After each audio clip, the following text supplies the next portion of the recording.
Hello everyone, it is that time again. It is time for the February 2026 Q&A audio. Got lovely questions from you guys all today. Not too many of them, but ones that I think have pretty long answers. So I'm gonna go ahead and cut this introduction a bit short, so we can go ahead and get on to the interesting part. So, first question is from Plant Bud, who asks, I don't know if this is too weird of a question, but if you could eat or get eaten by one of your characters, which one would it be and why? No, honestly, I don't tend to think about this kind of thing. I don't tend to imagine myself interacting with my characters, really. And I think part of it's just because, I voice them, so it's a bit weird to imagine myself, like, hanging out with myself, I guess, in a way. But, if I had to choose, like, if I could invite one person to come to my house and either be in my belly or put me in theirs, if I could eat one of them, I would probably want to eat the gentle friend. He's really nice, and he's very accepting. And I think while he might not be used to the concept, I feel like he'd be pretty open to it overall and would probably be really, like, kind towards me and compliment me quite a bit. Which would be a bit of an ego boost, I guess, hearing that my stomach's nice. If I could get eaten by one of them, okay, ideally it'd probably be Aether, the bog mage. But I also know there's, like, no feasible situation in which they would eat me if I wasn't, like, horribly injured. So barring Aether, probably Ryback. I don't know, he seems sweet. I feel like he'd be very doting and very kind. So yeah, I feel like I'd go with him. Yeah. I feel like the others are also good options, is the thing. But I feel like I would want, for my first experience, I suppose, as I've never been in someone's stomach or eaten someone else before, obviously. I feel like for my first experience, I'd want those options. Alright. Thank you for your question, Plant Bud. I appreciate it. Next up, Rez asks, apart from the series that you released last year, which was absolutely stellar, thank you, do you have an audio which was your favorite? Oh gosh. So, just out of my entire selection, honestly, the most recent one I did featuring Atos, the space wolf, I really like that one. For anyone who doesn't know, it's the one where you're introduced to him as your trainer in a new job. And in many ways, it feels like the kind of quality that I've really been wanting to get to. I wrote a script for it so that I would know what I wanted to say. I made ambience for it. I had multiple characters in it, blah, blah, blah, blah, blah, like the whole shebang. And it was really satisfying to see it all come together. And I'm just really proud of it. I made music for it, and that's how you know I'm proud of it. So yeah, I'm really hopeful that I can carry that quality into future audios now that I'm kind of readjusting how I'm scheduling them. However, if you want an audio specifically from 2025, I really like, I think this one was released in 2025. It's the one where you're a giant fish person. And you're enjoying the company of a willing meal. It's that gentle friend audio. That one was really sweet and comfy. And I actually really enjoyed recording it, which is kind of unusual for audios featuring a giant listener character. Usually I find myself kind of floundering a bit with them. But that one I felt was quite nice. So, yeah. Thank you for your question, Rez. I hope that that was enlightening. right, let's see. Kazoo asks, "Hi, I recently discovered your channel and I'm so grateful for my YouTube page." Welcome in. My question is, how long have you been working with your voice? Is this just a video? Is this just for videos for the channel, or do you do something else? I don't really have a straightforward answer here, and I apologize for that. You'd think it'd be a relatively easy question to answer, but to sum it up best, I've done voice acting in the past for small projects, like friends projects for school, short animation, stuff like that, or like brief cameos kind of as audio in audio dramas, but like I haven't really been a part of something big in like any recent, like I'm talking like the past like 5 years. I haven't done anything, and that's kind of due to a mixture of like social anxiety, other obligations like an actual job, and kind of just poor luck. So, oh well. Part of the trouble with that is that I'd like to share the projects that I am in, like when I do get featured, even if it's like a small thing.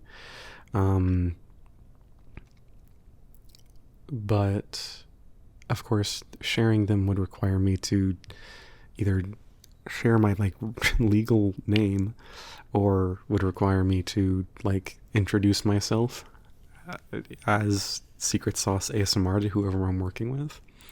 And I'm not sure people would really want to work with me if they were like, oh, he's an ASMR artist who does these kind of audios. So regardless, I have been doing ASMR for 3 years, I think, on this channel.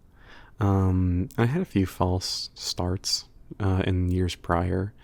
Fun fact, I actually used to write scripts for conceptual audios back in the day, and the oldest one I can find dates back to 2019. So, yeah. In short, I've been doing voice acting stuff for like a while now. Probably like about a decade or so, if we're not just doing ASMR. But for ASMR specifically, I know I started like right around when the pandemic happened. So, yeah. Hopefully that answers your question, because again, I'm sorry it's not more straightforward. I feel like it's a bit of a like windy little answer there. But thank you for your question. Next, we have the Hand Fiend, who asks, "Hello, Sauce. It's the Hand Fiend. I asked far too many questions, but I would like to ask you something related to future content.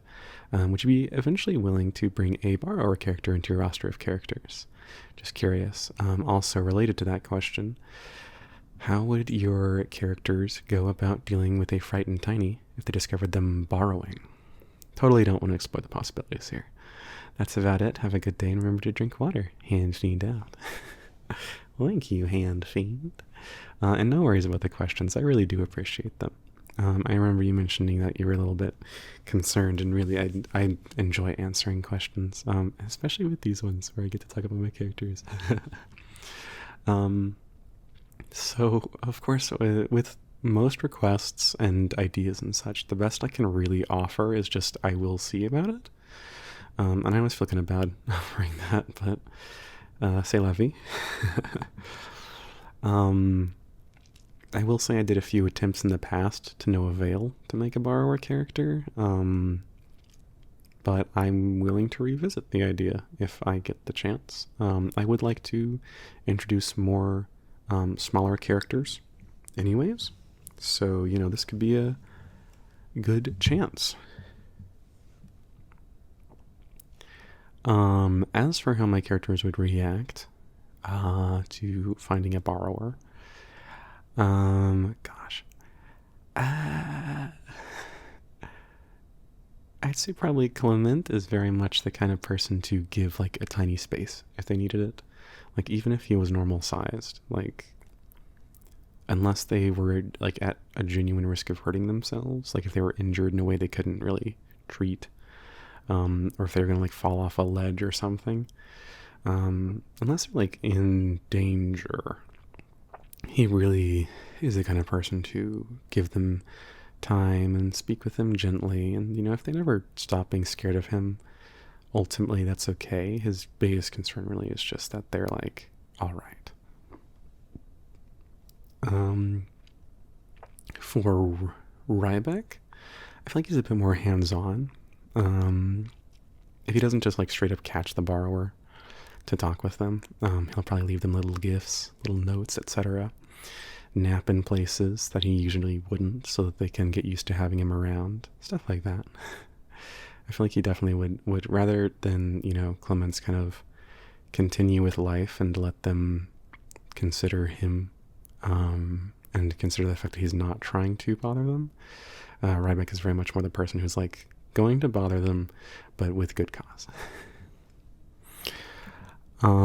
For Chaudry, I feel like if the borrower's in his shop, he's going to be a little bit less pleasant overall.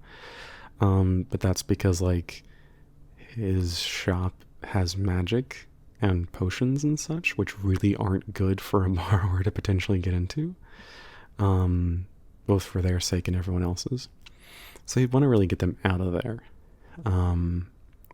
However, regardless of where he finds them, what he would probably do is like set out some magical traps to catch them. And then once he's done so, he will calm them down from there. Kind of, start at like the absolute worst situation and then work his way up, Very much would want to talk to them, make sure they're okay, give them some things to take with them if they need to like leave the premises.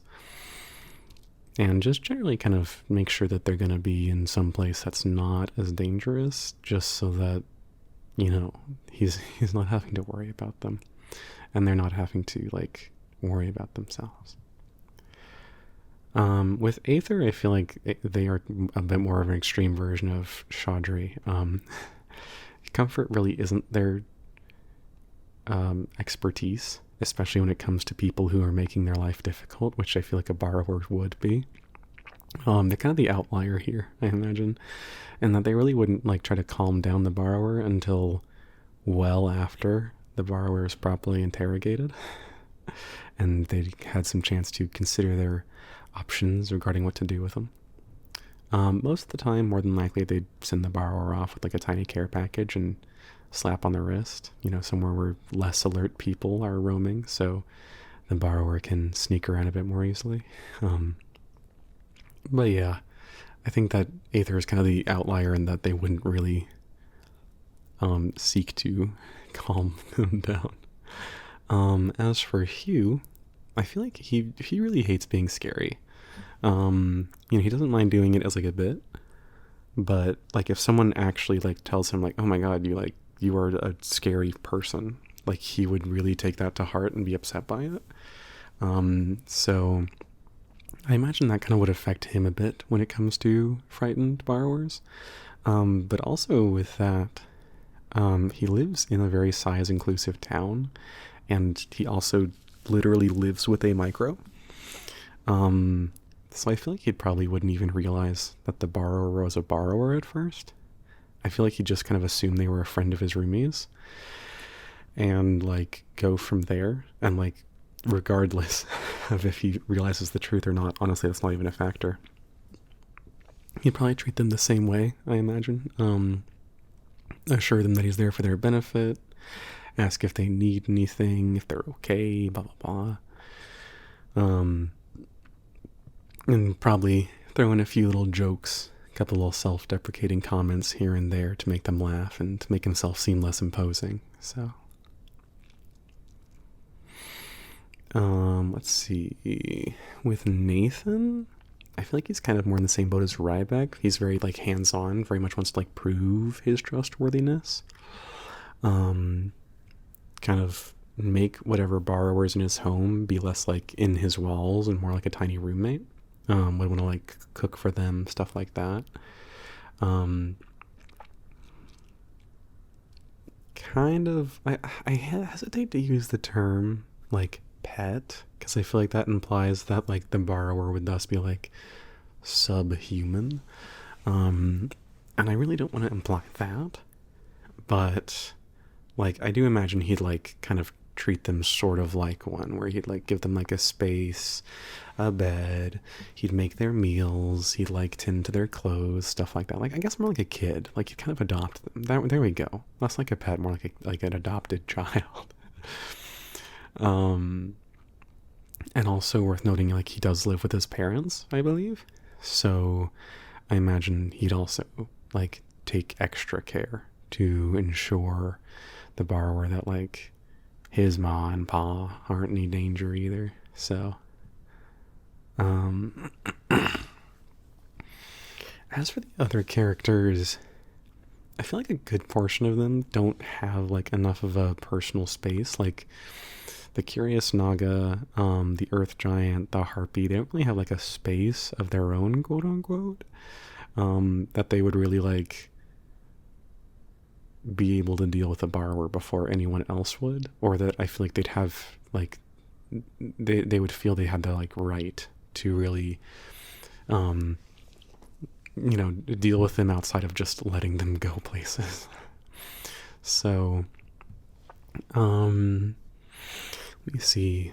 I guess since I mentioned him, Atos the Space Wolf, I feel like would kind of be a bit similar to Aether, just maybe a bit nicer. Because his reasoning is less like, oh, I don't want you bothering me, and more so, sorry, I have a headphone wire, and it's actually quite noisy when it hits the mic. Anyway, yeah, I feel like Atos's thing is less, he doesn't want people to bother him, and more so, like, he will get in trouble if there's like a stowaway in his room. So, like, he'd either have to like properly assign them to his like quarters, or he'd have to like get them out. But I think he would be kind of nice about it. Because ultimately, like, and like once he realized that they weren't there like necessarily to like cause trouble, he'd be a lot more nice, and he'd be kind of as welcoming as he could be. Gentle Friend, I think, would probably follow more in like Clement's footsteps, with the idea that like, while he doesn't want the borrower to be afraid of him, he'd prefer them be afraid but safe rather than risk hurting them to make them less afraid. So I feel like, yeah, he'd probably kind of follow more along those lines. Like, if they want to come to him, he'll let them. But ultimately, if they'd rather be undomesticated, then that's like, okay, as long as they're keeping safe. And I guess the final one I can really think of would probably be like the short Rumi, who I imagine he's kind of less patient than everyone else. He'd probably be the kind of person to like actually like actively try to catch them, rather than just like leaving out traps or something. Like, he'd be the kind of person to like, go after him. And just so he could get like the being scared phase over with and be like, no, I'm a nice person. I just was like chasing you around and putting you in a cup or a box or something to be your friend. Though I also, with that in mind, I feel like if he realized he was causing more harm than good by doing that, he might kind of soften up a bit and, try to be a bit nicer if he realized he was being frightening. So, yeah, thank you for your question, Hand Fiend. I hope, if y'all have any other characters that I'm missing that you'd like to hear about, please feel free to let me know, and I'll see if I can write up a little reply. Let's see.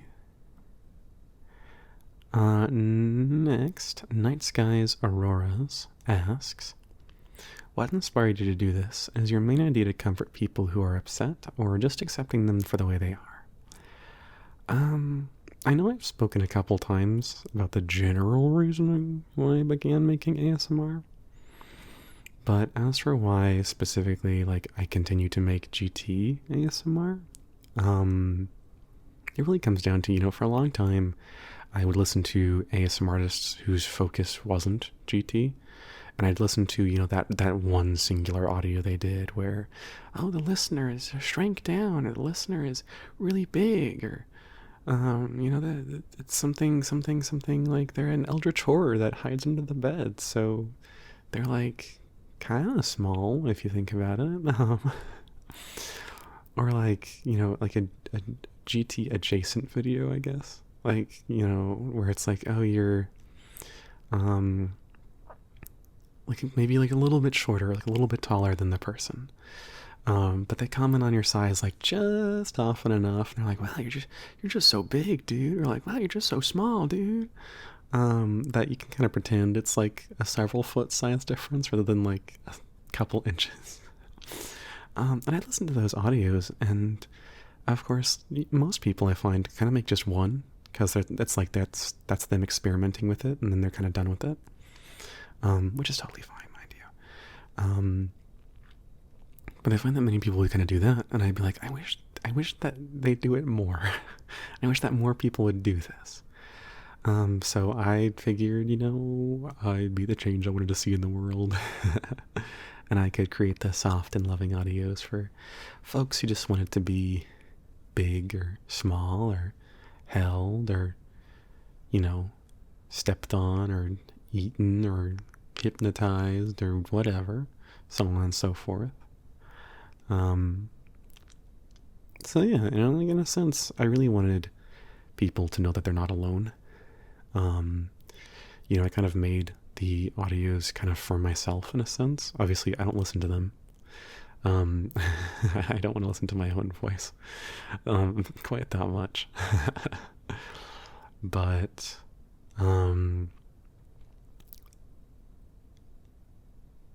yeah, I kind of made it for people like me, to know that they're not alone and they're not, freaks, like, yeah, we're super weird. We are very super weird. But like all humans are super weird. But liking GT or vore or whatever doesn't like make you weird and messed up because of it. It just means that you're, people with weird interests, just like all the other people in the world with weird interests. So yeah, thank you for your question, Aurora. Appreciate it. Let's see. Next we have Trace. Oh no, I know it's coming. So, Trace asks, hello Sauce, it's Trace. My question for you is this. What is the name of the gentle friend? I maybe haven't been looking hard enough, or maybe I've forgotten it, but I couldn't find it anywhere. So I do have a couple of names. I have a couple of ideas. I've never picked one, in part because the gentle friend audios are a bit more like, was it anthological? Basically, like, they don't tend to hold like a long form story. The gentle friend kind of is just a stand-in character for whoever else. So I haven't really wanted to put like a name on him, in part because since he is kind of a character that has multiple universes and multiple different versions of himself, in one audio he knows all about GT and he is actually quite popular with it, and another one he has no idea what it's like, and in one, you're casting a magic spell, and another one there's no magic at all, and in this one it's super high tech and blah blah blah blah blah. So because I didn't want to like give him too strong of an identity, because I didn't want I guess I kind of just didn't want people to like presume that all of the audios were somehow supposed to be linked up with him. And so I didn't want to like give him a distinct name that would carry over from audio to audio to audio, because I didn't want people to think like, oh, okay, this is somehow he's like an elf mage in this one, and in this one he's like a alien scientist aboard the SS Shrink Ray or something. But I do have name ideas. I did briefly think of the name Stuart, Lewis, and Steven. I kind of liked them all. I felt like they were kind of soft, kind of like him. But I think if I were to pick like just one name, I'd probably go with Christian or Chris. I feel like that's a Maybe I'm biased because I know a couple of Chris's in real life and they're all really sweet. But yeah, I feel like that's the name I would choose. But I did also have the concept that I'd like pick a different name for him. Anytime that he was specifically asked his name, it would be a different one. But yeah, I've never actually had assigned him a name. And Trace also says, don't forget the Mean Tiny's lawsuit. Back during the in-character Q&A, I stepped on him to get him to shut up. And now he's suing me for 1 gazillion doubloons. And I have actually started a payment plan for that. It's just 1 doubloon every 10 years, but I figure that in 10 gazillion years, I will eventually have it paid off. So don't worry. It's still kind of in the planning phase, but we're getting there.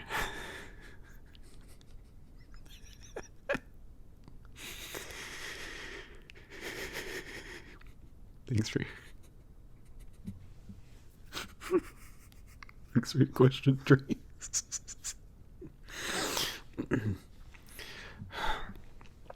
All right. Next. Thanks for your question, Trace. MTMSTDD asks, my first question is, can your stomach liquid be used as a cure for open wounds? And would you consider curing someone by eating them? My second one is, do you eat people for only their benefit, or do you enjoy consuming them too? If you like it, can you elaborate on what you love about eating people? I don't think I have like any characters actually who have like bellies that can heal people. Something to look into, I suppose. But yeah, I can certainly see about either introducing a character like that or doing an audio with that concept of some form. Certainly don't mind. As for your question on why I personally like eating people, honestly, it mostly has to do with others' benefits rather than my own. Honestly, for a lot of my personal tastes with GT, it relies kind of quite heavily on how I can help others and be there for them. I think no small part of that is because of this channel. I really do enjoy the idea of giving others a safe place to exist and the chance to kind of feel less alone and less weird. And if that means, I pick them up, swallow them whole, and let them hang out in my belly, heck yeah, sounds like a good time. That said, I do think the act of eating someone is very intimate. When I personally imagine eating someone, regardless of their size, I imagine them giving that kind of feeling of being just full enough, right? Whether they're an inch tall or less, or, my size or larger. I imagine them kind of giving that feeling of contentment without feeling your stomach like straining to contain its contents, So yeah, while I do primarily eat others for their own enjoyment, I do get some benefit from it as well, outside of simply knowing that they're happy. So thank you for your question, MTMSTDD. Next, Aline asks, when will you include content with stomach noises again? Thanks. I actually have a slightly more definitive answer here. I'm working on it. I just put one up early this week. It's the Curious Naga. He hypnotizes you and presses your head to his belly to listen to it growl and gurgle. And hopefully more to come in the coming months. We'll see, I guess. So thank you for your question, Aline. I appreciate it. All right. Now, the final question we have is from Tiger Gamer, who has asked quite a long question and has given me permission to shorten it down a bit. However, before I go any further, I do want to state that this question, and thus the answer that goes along with it, will talk about vore and its less than wholesome aspects. So if you're worried that might bother you, I do recommend going ahead and clicking away right now. And thank you for being here for the rest of the video. Now, if you're still here, go ahead and answer that question, and hopefully I've gotten the tone down here. So Tiger Gamer asks, paraphrased, why do you think there are so many people who are into the idea of vore, and what do you think makes them see it the way they do? I found in my own experience, a majority of artists who make art featuring vore usually go for art featuring digestion instead of safe or endovore. And usually, they also feature cruel or mean breads and unwilling prey. Yet I've also seen that these people tend to prefer the idea of being consumed rather than being the consumer, and some even wish vore were possible in real life. Ultimately, that confuses me. I also struggle to understand how some folks insist that vore is exclusively a kink or sexual thing with no safer work possibilities at all, particularly when I hear those same people were introduced to vore via family-friendly media, such as The Magic School Bus or Where the Wild Things Are. Personally, I can understand why people would enjoy gentle, safe, and caring vore. I can also see how safe vore can work well as a plot device in stories when done well. Safe vore and GT were both special interests for me growing up, so of course I can see the appeal there, but it does make me question how the interest in vore can be such a wide spectrum, and how some people can find genuine enjoyment out of it in ways that others would find upsetting or even nightmare-inducing. So firstly, thank you for your question. I did enjoy reading the full thing, and I think you made some really interesting points. This is also the part where I'm tempted to make it another essay audio, because there's a lot that I would be interested in saying. But for the sake of efficiency, I'll try to cut things down a little bit, make things a bit shorter in my response. So first off, there's a lot to unpack. And honestly, even when it comes to the idea of an essay audio, I have heard people explain it quite well and with more detail than I can right here. That said, if you folks would be interested in hearing me cover the topic of vore and why people enjoy it on a more detailed level, I would be happy to research it and see what I can present to you guys. So, an option. That said, while I don't know why exactly everyone might be into vore, I can offer my reasoning, and maybe that can help shed some light, hopefully. And for myself, I will say, I do enjoy occasionally a mean bread and an unwilling prey, and I also do enjoy digestion, so this kind of works out a little bit. Of course, I also, hopefully, it's obvious, I enjoy safe vore and kind, gentle breads. But for the sake of answering the question, when it comes to digestion rather than purely endo, I often see it as something of like finality within the situation. It kind of gives like a time limit, something to keep it from stretching on too long. I find that something I personally struggle a lot with is like finite things versus infinite things. Particularly when like something can in theory go on for like forever, but also kind of has unspoken time limits. So like with endo, one of the things that I struggle with the idea of is that it can just kind of go on forever. Like you can't just hold someone in your belly safely forever if that's, possible for you. And it creates a sort of dissonance for me with the idea of mixing theoretical endlessness of endo with the logical thought that like eventually the bread needs to actually eat real food. And the prey needs to like take care of their own body, stretch their legs, eat food themselves, take care of other such things. So in that sense, while I don't necessarily feel like digestion adds to realism, because you're already eating someone whole and alive, kind of makes the realism aspect a bit hard. I do think for me it adds a nice time frame, a nice way of saying, either the pred releases the prey before this point, or the prey is dealt with by this point. That said, of course, I also work primarily in universes where reformation, or the act of bringing someone back after digestion or other such methods of bodily destruction, is commonplace and can either happen automatically or, like after a period of time, or if, just whenever the pred wants or needs the prey back. So that to say, even when like certain scenarios that I'll enjoy do feature the concept of like, oh, I've eaten you and you are food.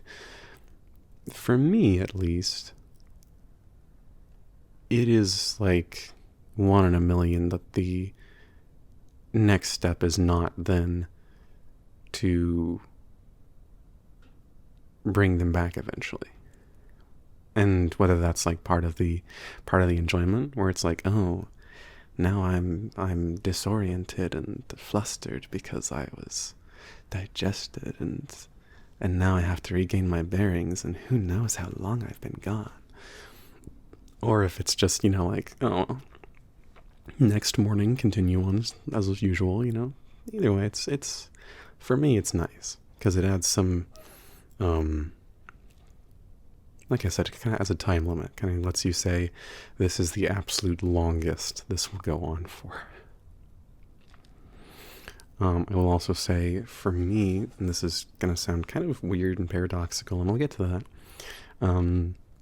When it comes to mean preds and unwilling prey, something that I personally find is that when I'm with people I trust, and I must state this very clearly, this is only with people I trust, not strangers, not people I've known for like a week or two, not even most of my friends.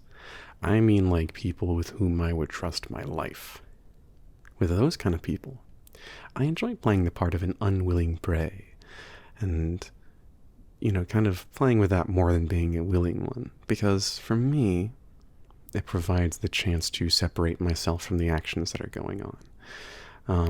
Logically, I know that this person would never actually hurt me, would never degrade or tease me in any way that would be genuinely uncomfortable. And very likely, even if war was possible in real life, they would never actually eat me. And vice versa. I would never speak poorly of them or want to consume them as food. And that is part of the reason I only enjoy this with people I know and I trust, is because if this were with a stranger, I don't have that separation. It's just a random person. I don't know what they actually want with me. And it can make me very uncomfortable, actually. But in a sense, that being said, I find that engaging in a way that's uncharacteristic of me or my partner, or of what either of us would want in real life, can be more enjoyable because it lets me separate the act of eating someone from myself. And it lets me enjoy the interaction a bit more than if it were just like super sugary sweet.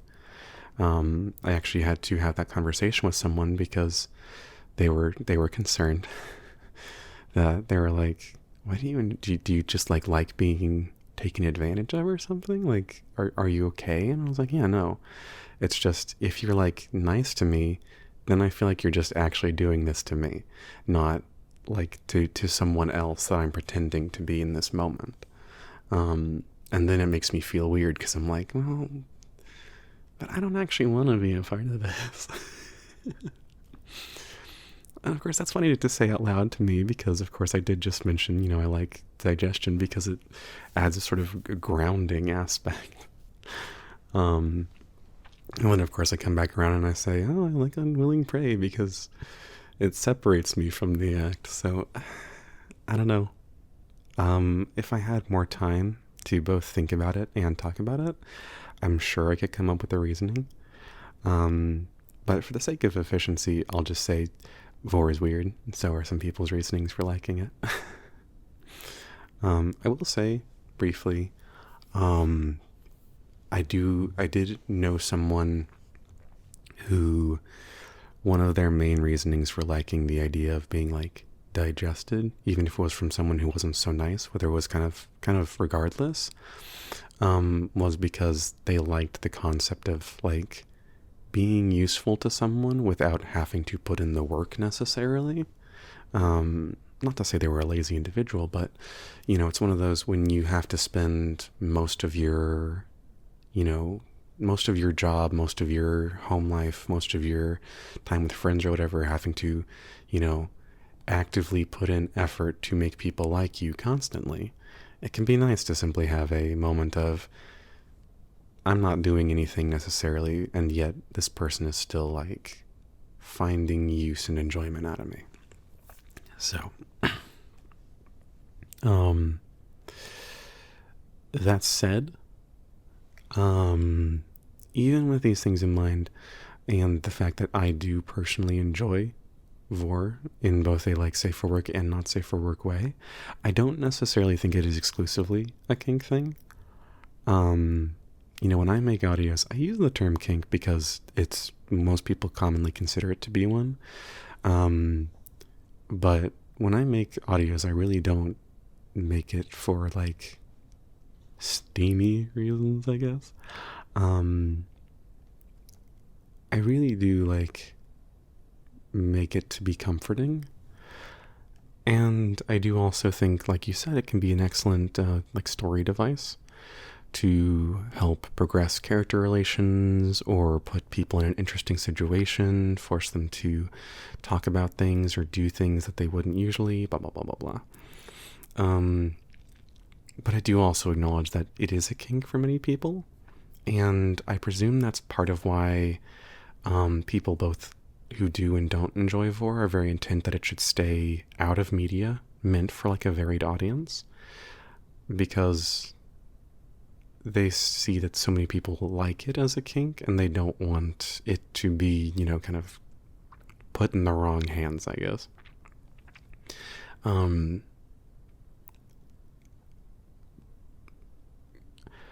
As for why some people are intent on vore being kink or sexual, I'm really not totally sure.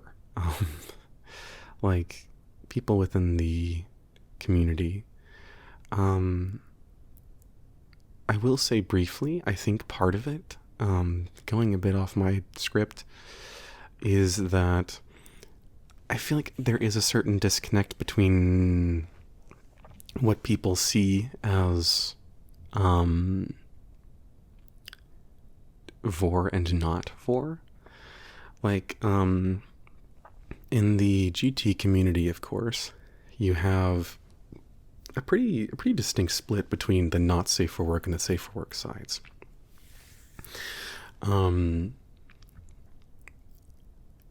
But like, everyone acknowledges more or less that macro, micro, GT, etc. is kind of just a person who is big and a person who is small. But when it comes to vore, I feel like what tends to happen is when it comes to the more either clinical or kind of, I guess, more abstract or less person distinctly going inside of someone else and being eaten and being in their stomach, I feel like a lot of people tend to not really associate that with vore necessarily. I feel like it has to have a certain amount of theatricality for people to actively be like, oh my gosh, it's vore. And I think that might be part of why people are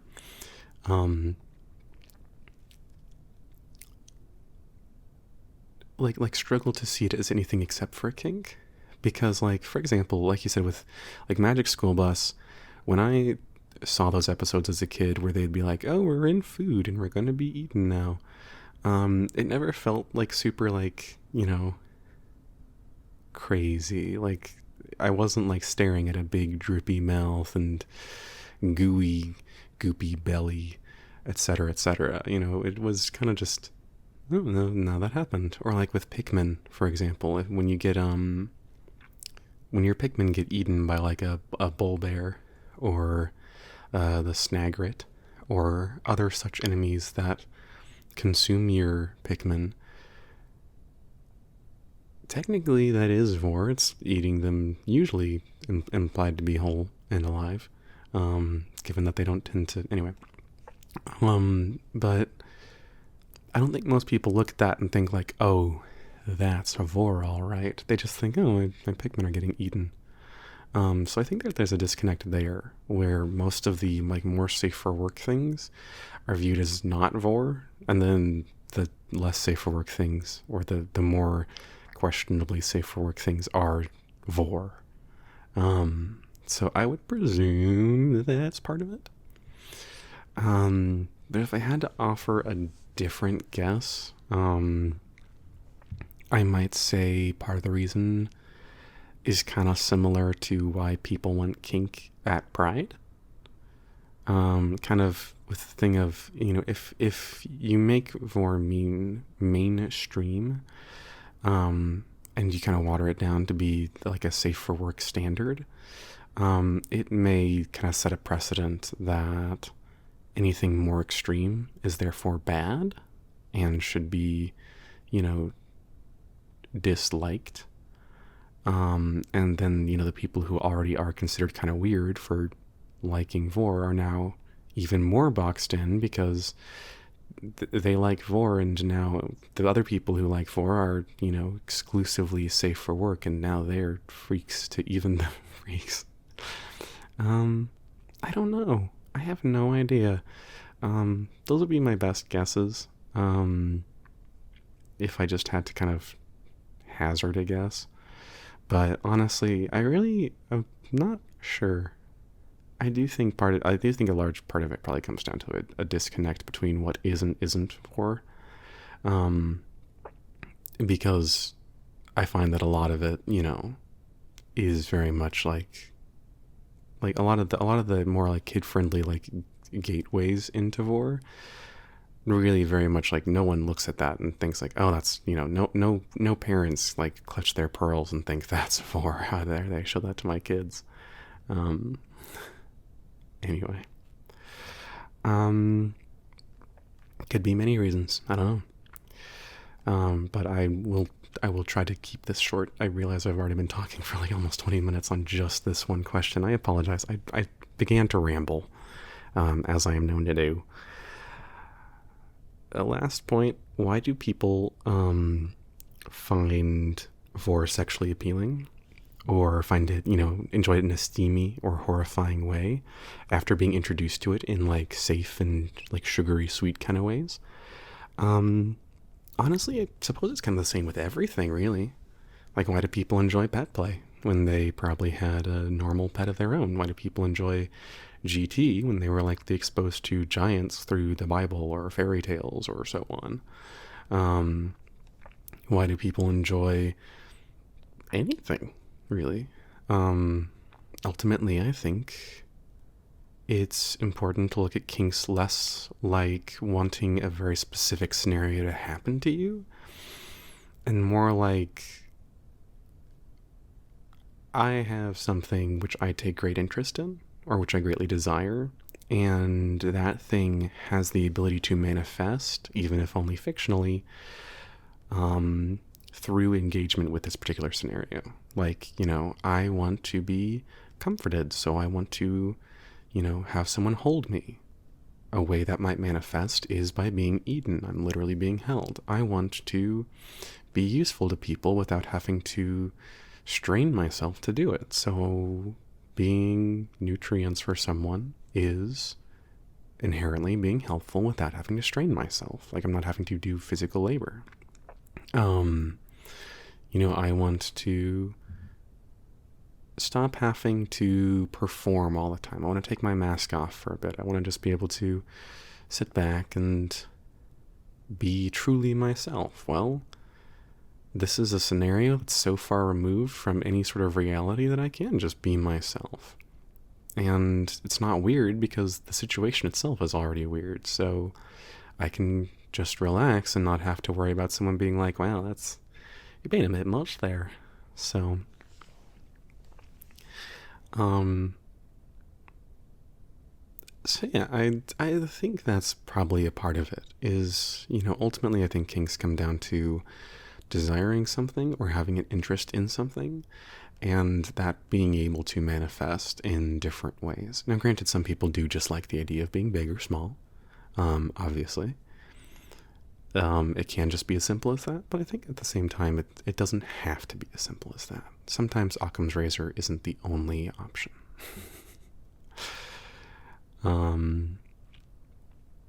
So yeah, hopefully that helps.